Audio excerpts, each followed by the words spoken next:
faly miarabanao any tokantrano any manaraka ny météo-tsika amizao farafaran'ny herinandro zao ny sary atsika amin'ny zanabolana androany dia araky ny hitatsika zao maina ny andro amin'ny ankapobeny eto Madagasikara satria efa lasy ilay andehandraona nitondra orona tamin'ny tapany atsimon'Nosy araky ny hitatsika zao ihany koa efa ty amin'ny ilany atsinanany La Réunion sy Maurice any zany misy an'ilay andehandraona eto Madagasikara dia maina ary mitoy zay ho any andro rapitso ny tsioka malefaka zay somary miovaova zany no mandrafitry ny toetrandrotsika ho any rapitso fany amin'ny alatsinainy indrindra ny takariva dia manomboka mahazofana indray ny alizay vokatr'izay dia manomboka miverina tsikelikely no ny orana ty amin'ny ilany atsinanany Nosy manomboka ny alatsinainy ariva ny maripana ahitana fiakarana zany maripana indrindra ho any rapitso saika manerana ny Nosy toy izao ny toetrandrotsika ro any andro rapitso vao maraina dia saika ny andehanjavona aloha zany no mibatoerana aty amin'ny atitany Madagasikara saika maro zay indrindra ny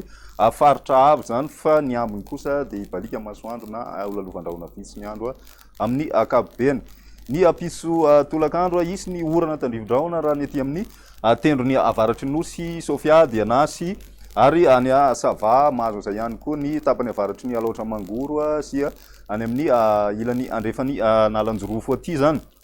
misy orana tandrivon-drahona ihany koa raha ny any amin'ny faritry ny vadivavy fitovinany sy mahazo kely ihany koa ny tendro ny avaratra aty amin'ny faritra atsimo atsinanana aty fa amin'ny ankapobeny maina ny andro ary mety hipalia be moa zany masoandro amin'ny faritra sisa ny maripanatsika ho an'ny andro rapitso dia ahitana fiakarana kely ny maripana indrindra ho any aty ampovoantany raha mitaha amin'ny andro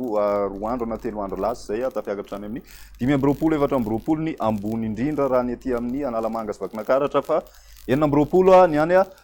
Hotomatsiatra any zany ny tapany avaratra andrefana trano mafana indrindra amin'ny ankapobeny tafiakatra any amin'ny 4 degré ny maripana ambony indrindra amin'ireo faritra ireo ny morotsiraka avaratra andrefana Nosy zany. Zay indray ny météo-tsika tamin'ity farany herinandro ity manasanao hatrany anaraka izany veloma toa.